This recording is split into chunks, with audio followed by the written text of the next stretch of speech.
Here we go. Okay, I'm going to talk about this G-Force lever action rifle. I feel like maybe the world needs to know about this thing a little bit. So on the top here, I got a Henry Yellow Boy 357 octagonal barrel. This thing is the Cadillac of lever actions, right? I inherited that. The reason why I got another one is because I did inherit this. I don't want to beat this thing up. It's kind of a work of art. It's beautiful. I'd like to keep it that way.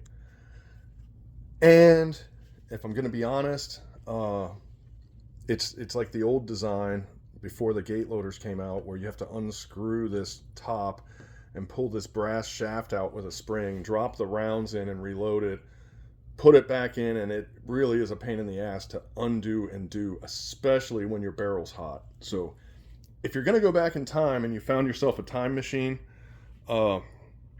beware of the non-gate loading rifles like this.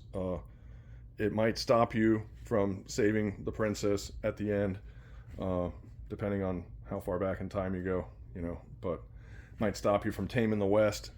You might find yourself a little outgunned along the way, where this gate loader here is the answer to that, where it doesn't matter how many rounds you have left, you can always put one more in.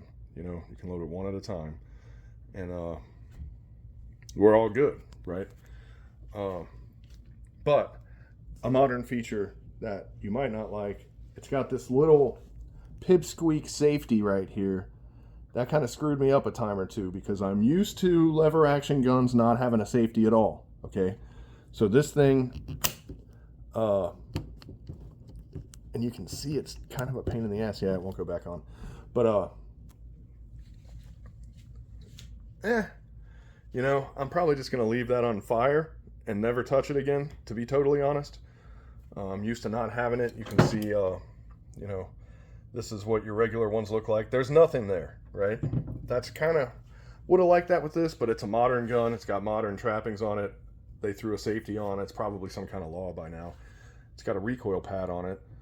I think I like that. I don't know how long it's going to live. I don't know if it's going to dry rot,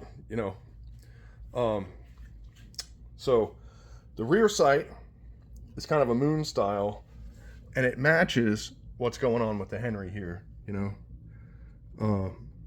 Henry's got one. This one, yeah, see? Same deal. It's got a little notch in the bottom. This one has a fiber optic sight. So if you're in on the hip, new, modern stuff, the fiber optic sight in the daytime really makes shooting this gun easy. And I really did enjoy shooting this gun. Okay. Threaded barrel. So it's already threaded. You don't have to send it in. It just comes out of the box that way. This rifle is half the price of this rifle. Should that be your decision-making process? I don't know. It heavily influenced mine. And I said, what's wrong with this gun? Why is it so cheap? I did reviews. There were some people that they got these guns and needed to switch out a part here, or like something was a little burred or whatever, I heard a couple of complaints as I scavenged for information on this rifle. But I'm going to tell you, the one I got, it's beautiful. This case hardening is like a work of art. It's absolutely beautiful. I mean, look at that. That is like, man, it looks like if like Bob Ross took a couple hits of acid and painted a sunset or something, or like tried to reproduce an oil spill or whatever. I don't know, man. It's really something to look at, though. I just found myself staring at it. It's half the price of this rifle, but also it feels like half the weight of this rifle. There's a lot of barrel on this gun, okay? You can shoot it a lot, you can get it hot, but without the gate loader, I don't really see the advantage in it. That's one thing about this Henry that I'm like, you could shoot it a lot, but by the time this barrel starts getting hot, you're not going to be able to get up there and unscrew that thing, This thing will probably get hot a lot faster. The barrel's a bit thinner and it's round. But with this gate loader, you can keep it in the game indefinitely, Shooting it, accurate, very accurate rifle. Action was smooth. It got smoother as I used it, as it broke in a little bit. I didn't put a terrible amount of rounds through it. I put a few through it though, and I liked it. It was just comfortable. It was enjoyable. And this is probably going to be a rifle that I tromp around in the woods with, and beat up a little bit and make ugly. So I bought this gun. I want to say it was like $550, and for $550, this is every bit worth $550, and if not more. Look up these Henry Golden Boys. The price tag will scare you. It'll shock you. Are Henrys worth it? Well, yeah. One, the history.